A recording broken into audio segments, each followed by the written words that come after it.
Biz iki tərəfli danışıqları şərh etmirik. Bizim Ermənistandakı missiyamız 2 il mandatı olan mülki missiyadır. Bu sözləri Avropa Birliyinin Xarici Siyasət İdarəsinin rəsmi nümayəndəsi Anita Hipper Brüsselli mətbuat konfransında Bakının 3-cü qüvvələrin sərhəddən çəkilməsi tələbinin İrəvan tərəfindən qəbul edilməsi barədə danışarkən deyib. O əlavə edib ki, Avropa Birliyi Ermənistandakı missiyanı gözdən salmaq üçün çoxlu cəhdlər görüb.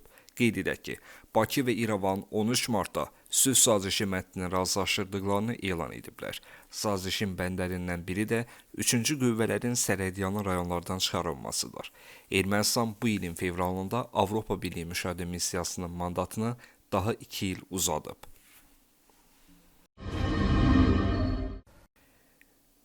Dünən günorta saatlarında Rusiya Ukraynanın Sum bölgəsinə raket zərbəsi endirmişdi. Bu barədə Sum şəhər şurası məlumat yayıb. Rusiyanın Suma raket zərbəsi nəticəsində ən azı 88 nəfər yaralanıb. Hücum nəticəsində çoxsaylı yaşayış binası və təhsil müəssisəsi zərər görüb.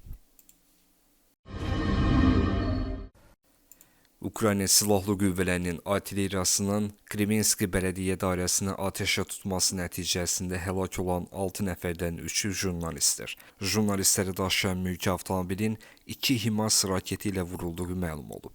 Rusiya jurnalistlərin ölümü ilə bağlı cinayət işi açıb.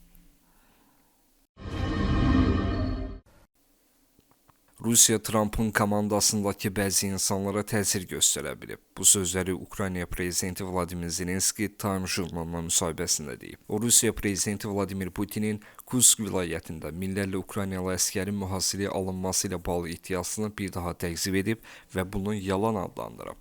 Bununla belə, o Rusiyanın bu cür dezinformasiya ilə ABŞ rəsmilərinə təsir göstərdiyini vurğulayıb. Zelenski Ukrayna ordusunun Kursk vilayətindən çıxarılmasının ABŞ-ın hərbi yardımına dayandırılması ilə bağlı olmadığını da qeyd edib. Məni səhv başa düşməyin. Döyüş vəziyyəti həmişə tərəfdaşlarımızın sizi dəstəkləyib dəstəkləməməsindən asılıdır. Amma mən deməzdim ki, yardımın dondurulması Kursk vilayətindəki əməliyyata təsir edib.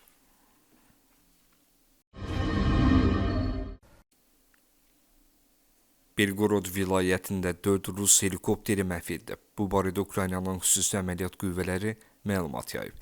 Departamentin məlumatına görə, Ukrayna Müdafiə Nazirliyinin Baş Kəşfiyyat İdarəsi raket qoşunları və artilleriya ilə birgə həyata keçirilən əməliyyat çərçivəsində xüsusi əməliyyat qüvvələri 2008 helikopterini və 2 K-52 helikopterini məhv edib.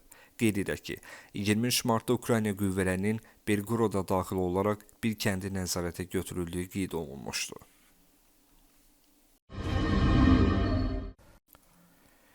ABŞ və Ukrayna minerallarla bağlı sazişi razılaşdırıblar. Bu barədə ABŞ prezidenti Donald Trump məlumat yayıb. Onun sözlərinə görə, sənəd yaxın zamanda imzalanacaq.